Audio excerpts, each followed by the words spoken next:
turakwitabye karame Nyagasani kuko duhamagaye ahangaha kuri buri munsi kugira ngo tugire neza. Nyagasani uduhindure uko ushaka, ku izina ry'Imana Data na Mwana na Roho Mutagatifu, amen.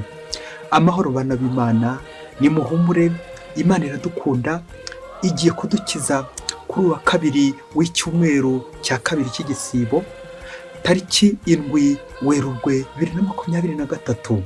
Isomo rya mu gitabo cy'umuhanuzi Izayi, umutwe wa mbere, umurongo wa 10 wa 16 kugeza kwa 20. Nimwumve ijambo ry'Uhoraho, mwebwe batware ba Sodoma, mutege amatwi inyigisho y'Imana yanyu, bantu ba Gomora. Nimwiyuhagire mwisukure, nimumvane imbere ibikorwa bibi byanyu, kandi muherukiraho kugira nabi. Nimwige gukora ikiri cyiza, muharanire ubutabera, murenganure urengana, murwane ku mfubyi, mutabara umupfakazi. Uhoraho avuze atya: nimuze tuburane. Naho ibyaha byanyu byatukura nk'urubaruba, bizahinduka urwererane nk'urubura. Naho niba byatukuraga nk'umuhemba, bizerana nk'ubwoya bw'intama. Niba kandi mwemeye kumvira, muzarya ku byiza byeze mu gihugu. Naho niba mubyanze mugakomeza kuganda, inkota ubwayo niyo izabarya. Uwo ni Uhoraho ubivuze. Iryo ni ijambo ry'Imana. Zaburi ni iya 50. Tugendere mu nzira z'Uhoraho, azatwereka umukiro. Tega amatwi muryango wanjye, ngiye kukuvuga. Isiraheli we, hari icyo ngiye kugushinja. Ibitambo ntura si byo nguhora, kuko ibitambo byawe bitwikwa bimpora imbere. Ese koko nkeneye kurya inyama z'ibimasa cyangwa kunywa amaraso y'amasekurume? Ahubwo ujye utura Imana igitambo cyo kuyishimira, kandi uzuze amasezerano wagiriye umusumba byose. Kuki ushanukira gutondagura amategeko yanjye no guhoza ku rurimi isezerano ryanjye, nyamara ntukunde gukosorwa, maze amagambo yanjye ukayata hirya? Ibyo nibyo ukora, none ukabona ko naceceka? Wibwira se ko meze nkawe? Untura ibisingizoho igitambo, niwumva ikuzo. Tugendere mu nzira y'Uhoraho, azatwereka umukiro. Nyagasani Yesu nabane namwe. Amagambo mu ivanjili ntagatifu uko yanditswe na Matayo, umutwe wa 23, umurongo wa 1 kugeza kwa 12. Muri icyo gihe Yesu abwira rubanda n'abigishwa bati: abigisha amategeko n'abafarisayo bicaye ku ntebe ya Musa.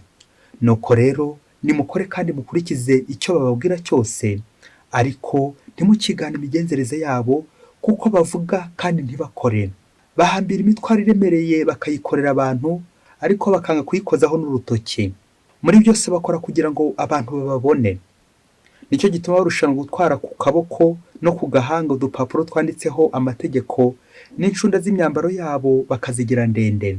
Bakunda ibyicaro bya mbere aho batumiwe, n'intebe za mbere mu masengero. Bagakunda kuramukirizwa ku karubanda no kumva abantu babita mwigisha. Mwebweho ntimugatuma babita mwigisha, kuko umwigisha wanyu ari umwe gusa, mwese mukaba abavandimwe. Ku isi ntimukagire uwo mwita umubyeyi wanyu, kuko mufite umubyeyi umwe gusa, Imana Data uri mu ijuru. Ntimukemere ko babita abayobozi, kuko mufite umuyobozi umwe gusa, ari we Kristo. Umukuru muri mwe azaba umugaragu wanyu. Uzikuza wese azacishwa bugufi, naho uzicisha bugufi azakuzwa. Iyo ni ivanjili ntagatifu. Uzikuza wese azacishwa bugufi, naho uzicisha bugufi azakuzwa. Ba Kristo bavandimwe, Yesu Kristo akuzwe. Yesu Kristo nakuzwe iwawe, agakuzwa iwanjye. Turi buze kumererwa neza, ibyo dukozeho byose biragenda neza kubera ko Yesu Kristo ari we utuyoboye. Umunsi umwe ngo abanyeshuri babiri biganaga mu ishuri rimwe, ngo hari harimo umuhanga ndetse n'umuswa. Nuko bavuye mu kizamini oral, b'abanyeshuri baratungurwa bombi. Bagiye kubona, babona umuswa niwe wabonye amanota menshi, naho uwitwaga umuhanga yatsinzwe abonye amanota make. Nuko umuhanga bishoboke ko yagize ishyari, arayegera wa wundi w'umuswa aramubaza ati: niko noneho byagenze gute? Ko wasohotse mu kizamini uvuga ko watsinzwe, byagenze bite? Wambeshyaga? Nuko ngo umuswa ngo aramubwira ati: umva rero, njye nageze mu kizamini, ntomboye ikibazo mbona ntakizi neza pe, ntacyo narinzi. Nuko rero mwarimu arambaza ati: urabizi cyangwa ntago bizi? Nuko ndamubwira nti: umva rero mwarimu, ntabyo nzi, ariko ndifuza kuva aha ngaha nabimenye. Ubwo byahera ngo nyine mu kizamini mwarimu atangira kugenda anyerekera uburyo nsubiza, kugeza igihe ngeze ku gisubizo mwarimu yashakaga. ari kugenda anyerekera. Njyewe rero icyo nakoze, naretse mwarimu aranyerekera, none koko nageze ku gisubizo. Bakristo bavandimwe, Yezu Kristo akuzwe. Kureka mwarimu akanyerekera, nkereka mwarimu ko ntabizi, ko ahubwo nshaka kumenya, aho niho nza gutsindira. Natwe abakristo bavandimwe turi abanyeshuri imbere ya mwarimu Yezu Kristo. Iyo nemeye ko ntashoboye, iyo nemeye ko ntacyo nzi, iyo nemeye ko Yezu Kristo ari buza kunyobora akanyerekera inzira nziza, nibwo koko ngera ku gisubizo nyacyo, nibwo koko ntsinda nkabona amanota menshi. Naho iyo nibwiye ibintu ndabizi, byose ndabizi, reka ntabwo nkeneye umuntu umfasha, birangira koko ntsinzwe. Rero abakristo bavandimwe, natwe ahangaha tugeze tuje gushakisha ubutungane. Uze guhava wumve ko ntacyo ushoboye, nanjye numve ko ntacyo nshoboye. Icyo dukeneye umufasha, dukeneye Yezu Kristo, mwarimu unyerekera akanyigisha mpakamenye. Ngaha rero amasomo aza kudufasha kuzirikana ku mugenzo mwiza, umugenzo wa gipfura witwa kwiyoroshya. Aya masomo rero akadusaba uyu munsi kutiyemera, kutishyira hejuru. Reka rero tuzirikane kuri uwo mugenzo wa gipfura wo kwiyoroshya, maze koko uze kuva ahangaha nawe uvuga uti abandi baranduta. Subiramo uti abandi baranduta, nkeneye ubufasha bw'abandi, ngizwe n'abandi, abandi nibo bangize. Ngo ntawigira n'umwana w'umunyarwanda.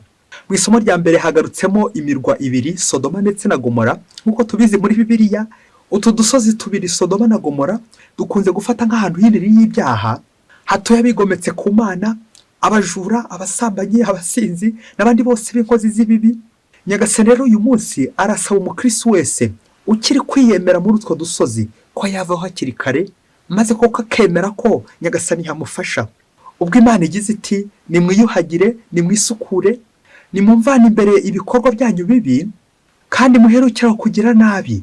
Amen, amen, amen. Nguko kureka kwiyemera no kwikuza, tukemera ubufasha bw'Imana, tukemera gusanga nyir'ubutungane, tuzirikana ko turi abanyabyaha, tutifashije, tutishoboye, turi abakene, turi abanyantege nke, dukeneye ubufasha bw'Imana. Kugarukira Imana, ngubwo n'ubutumwa bw'igisibo, kugarukira Imana, guhinduka, ngahinduka mwiza. Narindi umuswa, nshobora gutsinda kubera iki? Kwemera ngafashwa. Ngukore no kugenda mu nzira z'Imana, kuko no mu njya Zaburi abitwibutsa uyu munsi ubwo yagize ati tugendere mu nzira z'Uhoraho, azatwereka umukiro. Amen, amen, amen. Kwemera gufashwa n'Imana, kwemera ko ntacyo ushoboye, kwemera ko n'umunyabyaha ukeneye impuhwe z'Imana, ukeneye gutunganywa n'Imana. Hari kado zigera muri 7 Shitani umwami wa Sodoma na Gomora adushukisha, akaduhereza kugira ngo turusheho kurindagira, arusheho gutwigarurira. Izo kado bazita mu Gifaransa des péchés capitaux, biva ku Kilatini caput, capitis, bikavuga ngo la tête, umutwe. Ibyaha biba ku isonga, imizi y'ibyaha. Abo nibo bashefu b'ibindi byaha byose biza bishamikira aho ngaho. Ukwikuza, ishyari, ubugugu, uburakari, ubusambanyi, ubusambo ndetse n'ubunebwe. Bemeza ko umushefu w'abashefu, nk'uko ahantu harenze babiri bagomba kwitoramo umushefu, n'umushefu w'aba bashefu yitwa ubwirasi. Uwo muzi wa mbere twahereyeho, umuzi w'imizi y'ibyaha, umuzi w'ubwirasi. Natwe abakristo bavandimwe, akenshi dukunze kwiyemera. Umva, Shitani ngo izi Bibiliya, izi ibintu byinshi cyane, ngo ariko icyayinaniye no gupfukama no guca bugufi. N'abambari ba Shitani bose ntago bajya bapfukama, ntago bajya baca bugufi. Nyamara ntushobora gusenga udaciye bugufi, ntago ushobora kumenya Imana udaciye bugufi, kuko n'Imana nayo mu kuza isanga abantu yaciye mu mugenzo wo kwicisha bugufi. Natwe rero kugira ngo dusange Imana, twabuzwa n'iki se natwe kunyuraho Imana yanyuze? Dans l'humilité, dans l'humiliation. Iki nicyo cyaranze Yezu ahangaha muri Evanjiri, ari gutwibutsa ko natwe tugomba kunyuraho yanyuze mu mugenzo wo kwicisha bugufi. Ubwo ari kuburira abigishwa be kudakurikiza inama, kudakurikiza urugero rw'abafarisayo ndetse n'abigisha amategeko bicaye ku ntebe ya Musa. Bishatse kuvuga amategeko bari gukagatiza, barakurikiza amategeko n'ibyo ariko by'inyuma, gukurikiza imigenzo y'inyuma, ariko imbere ari gutambuka abakera biranya nawe iracika, imbere hameze nabi, imbere ndi kunangira. Yezu yagize ati muri byose bakora kugira ngo abantu bababone. Amen, amen, amen. Ako kantu bakristo bavandimwe, ushobora kuba ugafite, nanjye ushobora kuba ngafite. Ibintu byose nkabikora kugira ngo abandi bandebe, bambone. Ya migenzo 3 nyine y'igisibo tujya tuzirikana, yose ikorerwa mu ibanga. Gutanga imfashanyo, gusenga ndetse no gusiba, byose bikamenwa nande? Bikamenwa na Data wo mu ijuru. Yezu Kristo arashaka kutwibutsa kudakora ibintu kugira ngo abandi bambone, kuticara imbere kugira ngo abandi bambone, kwishyira imbere akaba aribyo biri kundanga. Ibyo byose rero birangira koko nishe imigenzo y'igisibo, kuko nyine ishamikiye ku kwiyoroshya, kugira ibintu ibanga, Imana akaba ari ibimenya. Nanjye nze gucunga mu buzima mfite, niba ntaho natangiye kwizanamo umugenzo wo kwirata, kwiyemera. Abahanga banemeza ko ngo burya ngo nta muntu n'umwe utirata, buri wese ngo afitemo agacyerekezo k'ubwirasi, gusa icyo turushanwa ni ukubigaragaza. Ngaho rero nawe uzi kwisuzuma, aho ujya wiyemera, aho ujya wishyira imbere, aho ujya wirata ku bandi, aho umera nk'umufarisayo ndetse n'umwigisha amategeko, inyuma ukagaragara neza nk'umuntu w'Imana, inyuma ukagaragara neza nk'intama, ariko imbere hari uburura, hari kurura, imbere ndi kuryarya, uburyarya bw'abigisha amategeko n'abafarisayi. Akabya bindi ngo ihene mbi ntuyizirikaho iyawe. Nibyo koko, niba ushaka ko gutunganira Imana, ujya wirinda kwigana, ahubwo wigire gukora icyiza. Nubona umuntu ukora neza, umwigireho ko nawe uzajya ukora neza.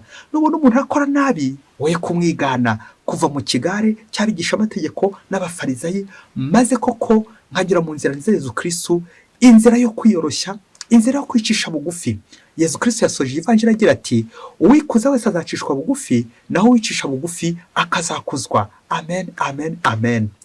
Buri wese rero no kwisuzuma, akareba koko niba akiri mu ishuri rya Yezu, aho Yezu amubereye umwarimu.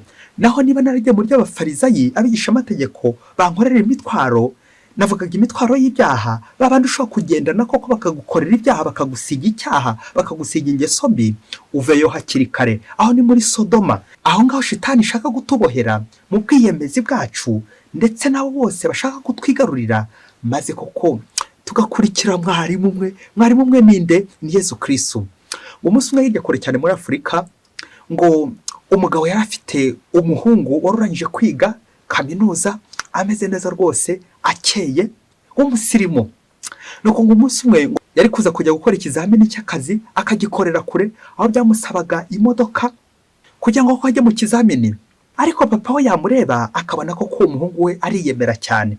Nuko umuhungu we aza kujya gutira imodoka ihenze y'insirimu kandi ikaze cyane. Mbere yo kujya mu kizamini, papa we abanza aramwicaza, aramubwira ati, mwana wanjye rero yicara nkubwire, nguhe itegeko ry'uri ku nzira.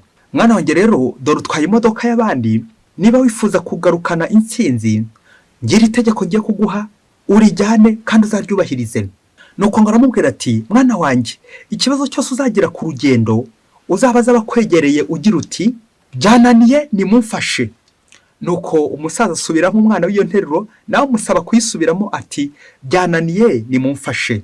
Nuko umwana yatsa imodoka, agiye gukora ikizamini cy'akazi, aho koko wagombaga kugitsindira. Nari ngiye kuvuga ariko yasezereye ku bukene rwose, kuko bari kumuhemba amafaranga menshi cyane, aho yari kuzajya gukora mu ruganda, ari umucungamutungo w'urwo ruganda. Nuko wa musore amaze kwatsa imodoka, aragiye nyine kujya gukora ikizamini. Urumva ni imodoka yatiriye, ni imodoka y'abandi. Ikibazo cyose uzagira, uzabaza abakwegereye uti, byananiye nimumfashe. Nuko wa musore aragenda, azirikana iryo tegeko papa we yamuhaye, rimuherekeza kuri urwo rugendo agiye kujyaho. Nuko aragenda, ngo ageze mu nzira, abona inzira ebyiri, atangira kwibaza inzira iyo ariyo aza gukomezamo kugira ngo aze kugera aho aza gukorera ikizamini. Nuko rero ngo kuri iyo nzira hafi aho ngaho, ngo abona umuhinzi wari hafi aho ngaho ari guhinga, nyine mbese umuntu uri mu mirimo, yambaye imyenda y'akazi. Birumvikana umuntu uri guhinga nyine imyenda iriho ivumbi, imyenda iriho ibyondo. Nuko wa musore yibaza ukuntu aza kubigenza, areba hirya areba hino, aravuga ati, uyu ndamutse mugishije inama koko ntiyaza kunyanduriza imodoka, wasanga aza kuza ashaka nko kunyisuhurisha akaba aranyanduje. Nuko wa musore wo kubaza wa muhinzi asanze aho ngaho, ahita afata icyemezo cyo gufata inzira imwe muri izo ngizo kugira ngo ayikurikire, yo gutakaza umwanya yirirwa abaza. Nuko aragenda afata imwe muri za nzira. Inzira imwe afashe rero akaba ari inzira yari kure cyane, ku buryo kugera aho yagombaga gukorera ikizamini yari kuba yakererewe. Nuko rero ageze imbere abona koko yayobye. Nuko rero ageze imbere, ageze kure, agiye kumva yumva imodoka irazimye. Hari havutse ikihe kibazo? Aha, esanse yari imaze gushira, kubera ko nyine urugendo yakoze rwari rurerure, rudahuje n'urwo yari yateganyije. Nuko wa musore arebye koko asanga esanse yashize. nuko rero bahura n'abaturage bandi bari bari ku gasantere aho ngaho aho bacuruzaga esanse mu ducupa, maze yigira inama aravuga ati ngubu koko uwambona umusirimu nkanjye asohotse mu modoka agiye kugura esanse ku dukoroboyi bamuvuga bate koko? Nuko wa musore yihagararaho aravuga ati ntabwo ngiye gusebera aha ngaha, umuntu ufite imodoka nk'iyi ngiyi akajya kugura esanse ntibiza gukunda. Nuko wa musore arebye hirya abona aho agiye ku kazi ari guharebesha amaso, ubwo hari mu kabande aho yagombaga kumanuka kugira ngo agereyo. Nuko amaze kwanga kujya kugura esanse hato bataza kumuseka, afata icyemezo cy'uko nyine iyo modoka agiye kuyimanura bugare hato bataza kumnyuza mu ijisho. Nuko nanone aza kugira ikibazo cy'umuntu uza kumufasha kuyisunika. Nabwo nanone aratekereza ati nimbwira abantu ngo bamfashe kuyisunika kuko hariya ni ku musozi ndaza guhita amanuka, baraza kunyuza mu ijisho babona imodoka nk'iyi iri gusunikwa mu muhanda. Nuko yigira inama aravuga ati ndayisunika njyenyine, ubundi ndimo nitangiye kugenda mbita nyisimbukiramo, ubundi ndaza guhita ngera aho ngiye gukorera ikizamini kuko ndaharuzi ni hariya hepfo. Nuko wa musore koko atinya ko bamucisha mu ijisho, maze atangira gusunika ya modoka. Amaze kuyisunika yanga ko hari undi wamwegera, amaze kuyisunika kuko iranamukundira kuko arayisunikira agenda. Nuko rero agiye gutangira ngo ayijyemo asanga yamusize yamanutse kera. Sibwo se ya modoka kuko ihirimye ibaye ubushingwe ntiyongeye kuyifata. Nuko rero aratangira koko ararira, atangira yibaza imodoka y'abandi ukuntu aza kwisobanura. Muri ayo marira n'ako gahinda niho yaje gutekereza irya tegeko papa we yamubwiye aza gukoresha ari ku nzira, ngo ikibazo cyose uza kugira uze kubaza abakwegereye uti byananiye nimumfashe. Nuko wa musore atangira kurira aho ngaho nyine ku muhanda, yibaza uburyo bwose ku nzira yihaye guhinyira wa wundi wari uri ku nzira ugombaga kumurangira inzira nyayo igombaga kunyuramo. Atekereza n'uburyo bwose atatabaje ngo bumutabare bamuhe ka esanse, atekereza n'uburyo bwose atashatse byibuze n'abamusunika, byose akabyikorera ku rugendo. None imodoka arayibuze, akazi arakabuze, wageze ngo byaje kurangira nyine wabagusha utuntu twose bari bafite kugira ngo bishyure ya modoka y'abandi wa musore wabo yagiyemo. Bakristo bavandimwe, Yezu Kristo akuzwe. Yezu Kristo uramutse ukamureka agakuzwa iwawe wamererwa neza, nanjye namererwa neza. Aha ku rugendo bakristo bavandimwe turi abagenzi, ariko umuyobozi ninde? Umuyobozi ni Yezu Kristo, niyo tugomba kwitabaza.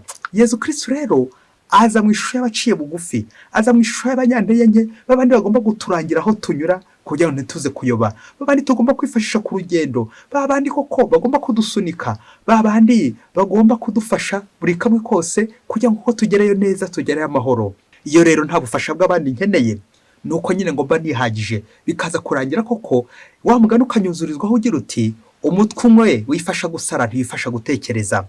Kandi ngo ya imvugo nziza igira iti abagiye inama Imana irabasanga. Nguko bakristo bavandimwe kugisha inama ku rugendo rwose nkoze ni ngombwa, ngiyakira muri byose ko ntacyo nshoboye kugira ngo Imana abe ari inshoboza. Ku rugendo turi abanyantege nke, ku rugendo turi abanyabyaha, tugomba rero gupfukama tugasaba ubuvunyi bw'Imana kugira ngo Imana idutabare.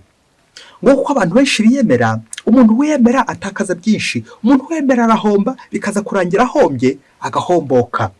Nguko imitungo yacu, ubuzima bwacu twagiye tubushora kwa sekibi, bukaza guhirimira mu manga ya modoka nyine ihirimira mu manga twayisunitse tugira ngo koko twanga ko baducisha mu ijisho. Nyamara ku rugendo ujye umenya iki mukristo muvandimwe, nta numwe wishoboye, nta numwe wihagije, twese tuba dukeneye ubufasha bw'abandi kugira ngo tugere iyo tujya amahoro. Nawe mukristo muvandimwe, wowe nanjye tuze kureba ibintu byose twagiye twishoramo mu bwiyemezi, mu kwirata ngo hato bataza kunyuza mu ijisho. Kandi koko ntawe uri ku isi udakeneye ubufasha bw'abandi. Akarya tegeko rigira riti umuremure amanurira umugufi, umugufi agatorera umuremure. Ngira igitegeko magirirane tugomba kugira buri munsi, ukumva ko utihagije mu buzima bwa buri munsi, ukumva ko abandi bagusumba. Akavuga ikinyarwanda igira iti na nyina wundi abyara umuhungu. Byananiye nimumfashe. Iyo dusaba twegera Imana tuzirikana ko nyine tutihagije. Igisengesho ry'igisibo aho ngomba guca bugufi ngikosora, maze kuko nanjye gaca bugufi nginginga Nyagasani nkamutakambira nti Nyagasani byananiye ntacyo nishoboreye, aba ari wowe ushoboza buri munsi. Mwese Imana ibaha umugisha, Imana Data na Mwana na Roho Mutagatifu, amen. Padiri Masumbuko Ladislas wa diyosezi ya Cyangugu.